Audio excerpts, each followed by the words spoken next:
جب تمہیں یہ منظر بہت بھلا لگا تو تمہیں اللہ کا شکر ادا کرنا چاہیے تھا، جس نے تجھے اتنا مال و دولت اور اولاد اور یہ سب کچھ عطا کیا۔ تو بہرحال تو نے باغ میں داخل ہوتے ہوئے ماشاء اللہ لا قوت الا باللہ کیوں نہ کہا؟ تو اس سے یہ بھی پتہ چلتا ہے کہ اگر انسان کو اپنے مال میں یا اولاد میں کوئی بھی چیز ذرا انوکھی معلوم ہو، خوبصورت لگے، اچھی لگے، دل کو خوش کر دے، تو ماشاء اللہ لا قوت الا باللہ پڑھ لینا چاہیے۔ لیکن یہ ہے کہ جب کسی کی کوئی نعمت دیکھیں تو اس وقت حسد کی بجائے یا دل میں یہ خیال آئے کہ میرے پاس نہیں ہے اس کے پاس ہے، تو حسد کرنے کی بجائے انسان کو اسے دعا دینی چاہیے، بارک اللہ فیک، اللہ تعالیٰ تمہیں برکت عطا کرے، تبارک اللہ۔ ماشاء اللہ بھی کہا جا سکتا ہے، دونوں کہہ سکتے ہیں، ماشاء اللہ لا قوت الا باللہ، کیونکہ ہر چیز اللہ کی مشیت پر ہی مبنی ہے، اللہ کے ارادے سے ہی ہوتا ہے۔ انما امرہ اذا اراد شیئا ان یقول له کن فیکون، اور اللہ کی مشیت اس کی حکمت پر مبنی ہے، یعنی جب وہ کسی کام کے کرنے کی اجازت دیتا ہے، اذن دیتا ہے یا حکم دیتا ہے، تو اس کے پیچھے ایک گہری حکمت ہوتی ہے، اور اس کی حکمت اس کے علم پر مبنی ہے۔ آج کل آپ دیکھیں کہ جو حالات جن سے گزر رہے ہیں ہم سب، جو بھی بیماری اس وقت پھیلی ہوئی ہے اور جس طریقے سے شروع ہوئی ہے اور جس طریقے سے وہ پھیلتی ہی چلی جا رہی ہے، اس کے پیچھے بھی اللہ کی مشیت ہے۔ اللہ کے اذن کے بغیر کوئی وائرس کسی کو کچھ بھی نقصان نہیں دے سکتا، حتیٰ کہ پیدا بھی نہیں ہو سکتا، بن بھی نہیں سکتا، اور کسی کو کوئی نقصان بھی نہیں دے سکتا۔ لیکن اگر اللہ سبحانہ وتعالیٰ کی اس میں مشیت ہے، کیونکہ ما شاء اللہ کان وما لم یشاء لم یکن، تو اس کے پیچھے کوئی حکمت ہے کہ یہ وقت دنیا پر، وہ پوری دنیا پر کیوں آیا، اس کے ذریعے وہ کچھ سکھانا چاہتا ہے، اور اس کی حکمت جو ہے وہ اس کے علم پر مبنی ہوتی ہے، کیونکہ وہ اول سے آخر تک ہر چیز کے بارے میں جانتا ہے۔ وَهُوَ بِكُلِّ شَيْءٍ عَلِيمٌ، مجموعی طور پر ہر چیز کو جانتا ہے، اور اس بنا پر وہ فیصلے کرتا ہے کہ کس وقت بندوں کو کیا نعمت دینی چاہیے اور کس وقت بندوں سے کون سی نعمت لے لینی چاہیے۔ وہی دیتا ہے اور وہی لیتا ہے، وہی تندرست کرتا ہے، وہی بیمار کرتا ہے۔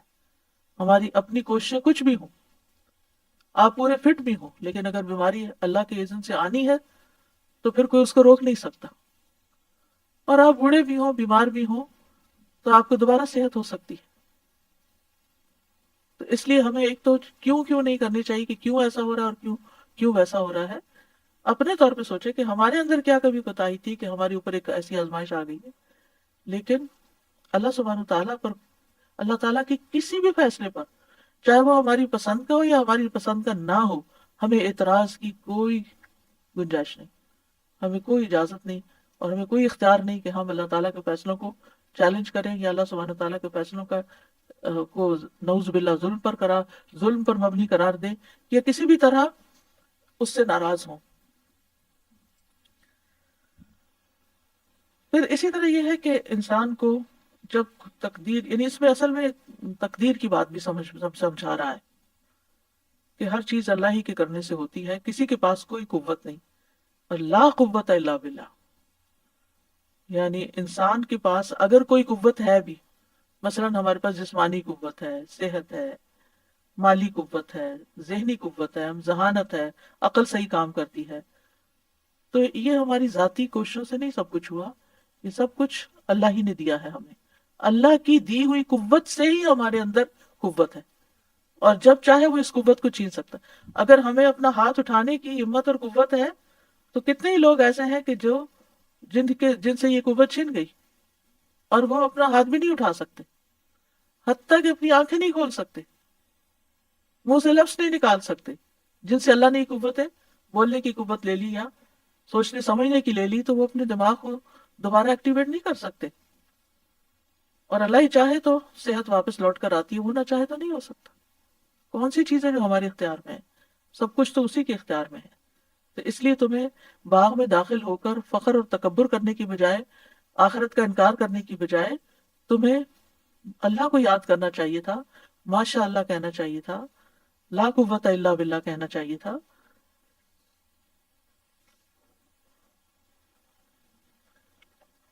تو وہ کہنے لگا اچھا یہ جو لا قوت الا باللہ ہے نا، اس کا جو عام طور پر کلمہ ہم پڑھتے ہیں وہ لا حول ولا قوت الا باللہ ہے، اس میں حولہ کا لفظ کا اضافہ ہے۔ حولہ کا مطلب تو تبدیلی، یعنی ہمارے موجودہ حالات میں تبدیلی نہیں ہو سکتی جب تک اللہ نہ چاہے۔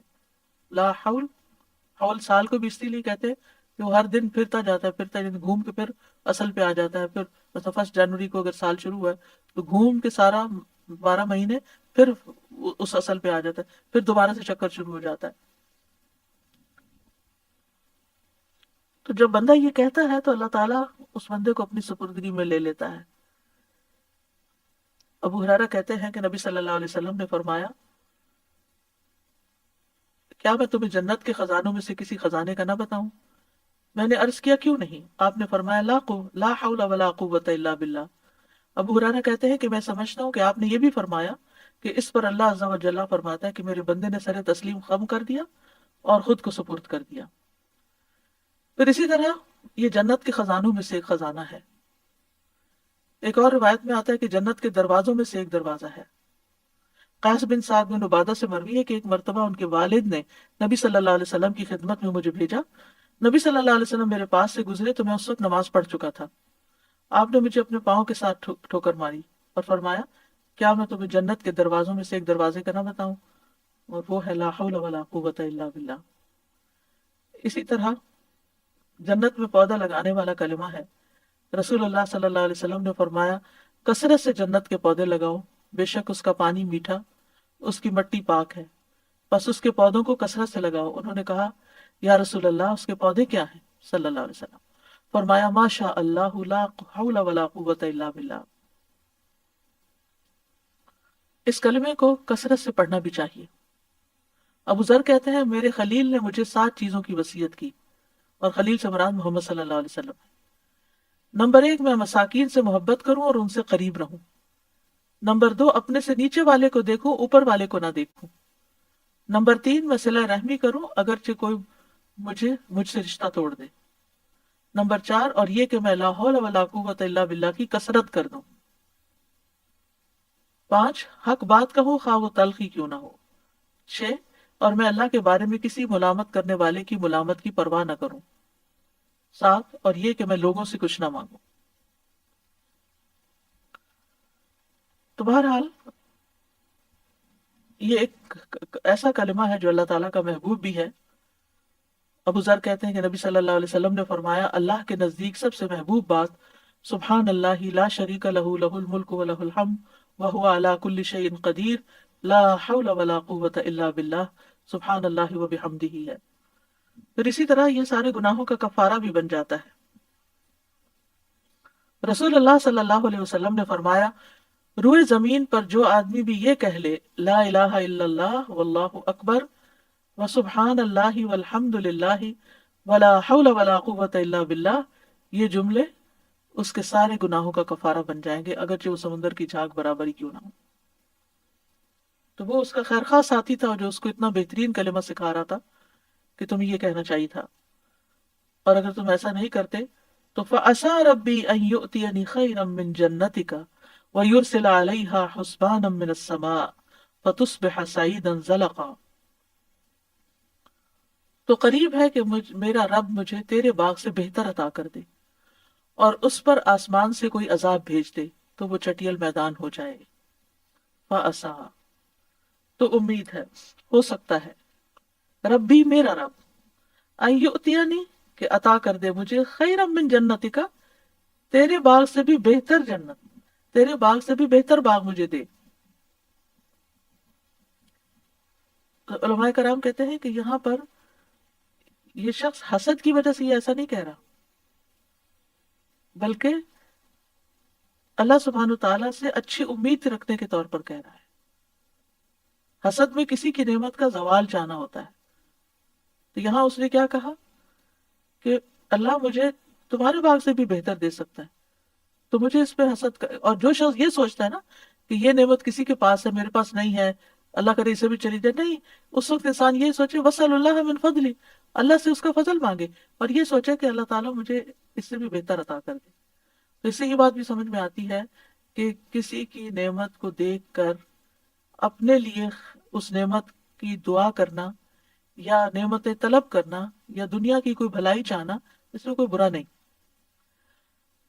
حضرت مریم علیہ السلام کو جب فرشتوں یعنی جب اللہ سبحانہ و تعالیٰ کی طرف سے آم، بے موسمی پھل ملتے تھے یا رزق ملتا تھا یا اور نعمتیں ملتی تھی، تو ان کو دیکھ کر زکریا علیہ السلام کے دل میں خیال آیا کہ میں اپنے لیے کیوں نہ مانگوں۔ تو انہوں نے پوچھا انا لکی ھذا، یہ کہاں سے ملتا ہے، یہ تمہیں کہاں سے آتا ہے؟ تو کہنے لگی ہوا من عند اللہ، یہ اللہ کی طرف سے ہے۔ وہ بھی سمجھتی تھی، ایک نیک خاتون تھی، کہ یہ اللہ کی طرف سے آتا ہے۔ اور زکریا علیہ السلام کو بھی بات سمجھ آ گئی۔ ہنالک دعا زکریا ربہ، وہیں پر انہوں نے بھی دعا کر لی اپنے رب سے، زکریا علیہ السلام نے۔ تو اس لیے وہ کہتے ہیں یعنی کہ مجھے کوئی ریگریٹس نہیں، مجھے کوئی شرمندگی نہیں کہ میرے پاس نہیں ہے، مجھے کوئی حسد نہیں کہ تمہارے پاس جو کچھ ہے تو میرے پاس کیوں نہیں۔ مجھے تو اپنے رب سے امید ہے کہ وہ مجھے تجھ سے بھی بہتر دے سکتا ہے۔ اور یہ کتنی ہوپ والی بات ہے، کتنی پازیٹیو بات ہے۔ بہت سارے ایسے لوگ جن کے پاس نعمتیں ہوتی ہیں پھر چلی جاتی ہیں تو بہت پریشان ہو جاتے ہیں۔ اور اب تو آپ کو معلوم ہے کہ جس طرح کے حالات جا رہے ہیں، اچھی بڑی جابز والے لوگ ایک دم لے آف ہو گئے ہیں، اور آمدنی کے جو بڑے بڑے ذرائع تھے وہ رک گئے۔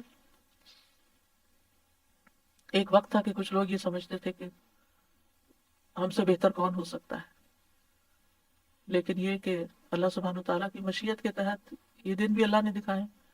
تو ایسے لوگوں کو بھی مایوس نہیں ہونا چاہیے، کیونکہ یہ دن پھر جائیں گے انشاءاللہ، اور اللہ سبحانہ وتعالیٰ ہو سکتا ہے پہلے سے بھی زیادہ بہتر عطا کرے۔ یہی بات یہ یہاں کہہ رہا ہے فَعَسَىٰ رَبِّي أَن يُؤْتِيَنِي خَيْرًا مِّن جَنَّتِكَ،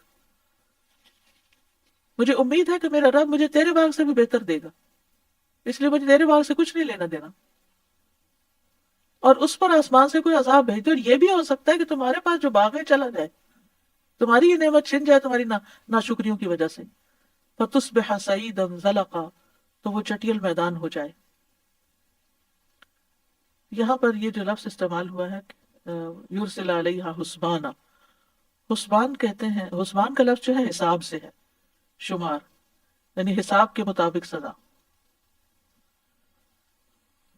اور عموماً یہ لفظ استعمال ہوتا ہے آسمانی آفت کے لیے، عذاب کے لیے۔ ابن عباس نے اس کا معنی عذاب کیا ہے۔ تو تمہاری ناشکری کے باعث، تمہاری ان باتوں کی وجہ سے اللہ تم پر کوئی حساب یعنی کوئی عذاب بھیج سکتا ہے، کوئی آسمانی آفت آ سکتی ہے۔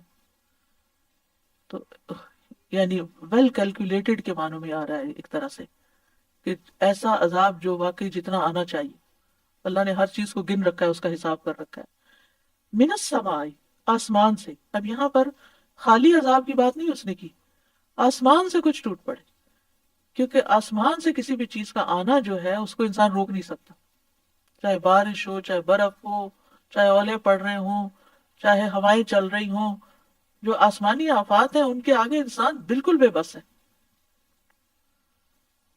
تو آسمان سے اگر کوئی چیز آ گئی تو تم مقابلہ نہیں کر سکو گے، تم اس کو روک نہیں سکو گے۔ اور یہ جو وبائیں ہوتی ہیں یہ بھی اوپر سے اترتی ہیں۔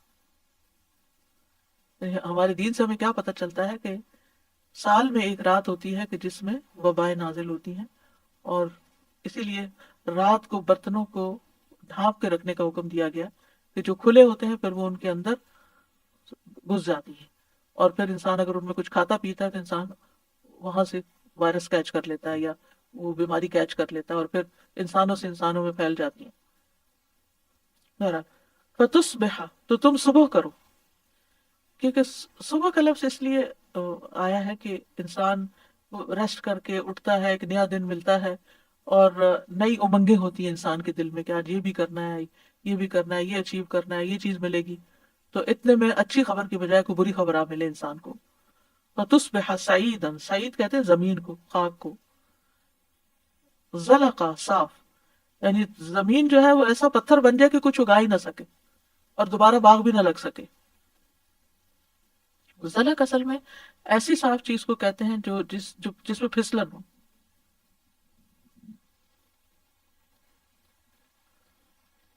تو یہ بہرحال اس کا ساتھی اس کو، ایمان والا ساتھی اس کو سمجھا رہا ہے۔ اور پھر آسمانی آفت کے بعد او یصبح ماؤها غورا، فلن تستطیع لہ طلبا، یا اس کا پانی گہرا ہو جائے پھر تو اسے کبھی تلاش نہ کر سکے گا۔ غورن کا لفظ جو ہے یہ غارہ یغور غور سے ہے، پانی کا زمین کے اندر گھس جانا، پانی کا خشک ہو جانا۔ غور و فکر بھی اسی سے ہے، یعنی گہرائی میں جانا۔ فلن تستطیع لہ طلبا، تو تم طلب کرنے پہ بھی نہ پا سکو گے۔ جیسے سورۃ الملک میں آتا نا، قل ارأیتم ان اصبح ماؤکم غورا فمن یأتیکم بماء معین، کہہ دیجئے کیا تم نے غور کیا کہ اگر تمہارا پانی زمین میں اتر جائے تو تمہارے پاس بہتا پانی کون لا کے دے سکتا ہے؟ یعنی آفتیں تو کئی طرح کی ہو سکتی ہیں۔ بہرحال اس نے ڈیٹیل میں اس کو سمجھایا کہ دیکھو، نہ آسمانی آفتوں سے تم بے پرواہ ہو سکتے ہو اور نہ کسی زمینی آفت سے۔ اوپر سے بھی سب کچھ ایسا عذاب آ سکتا ہے کہ تیرا باغ بالکل تباہ ہو جائے، اور نیچے سے بھی مصیبت آ سکتی ہے۔ تو انسان دو مصیبتوں کے بیچ میں گھرا ہوا ہے، تو تکبر کرنے کی گنجائش کہاں ہے؟ اللہ سے بھاگ کے کہاں جا سکتے ہو؟ اور جو انسان ان باتوں پر غور کرے اور سمجھے تو پھر وہ اللہ سے توبہ ہی کرتا رہے، اپنے گناہوں کی اللہ کی طرف ہی رجوع کرتا رہے۔ اور پھر کیا ہوا بھی وہی جو اس نے پیشن گوئی کی تھی، جو اس نے سمجھایا تھا، نہیں مانا۔ تو ہوا کیا؟ وَأُحِيطَ بِثَمَرِهِ فَأَصْبَحَ يُقَلِّبُ كَفَّيْهِ عَلَى مَا أَنفَقَ فِيهَا وَهِيَ خَاوِيَةٌ عَلَى عُرُوشِهَا وَيَقُولُ يَا لَيْتَنِي لَمْ أُشْرِكْ بِرَبِّي أَحَدًا۔ اور اس کا سارا پھل مارا گیا، تو اس نے اس حال میں صبح کی کہ اپنی ہتھیلیاں ملتا تھا اس پر جو اس میں اس نے خرچ کیا تھا،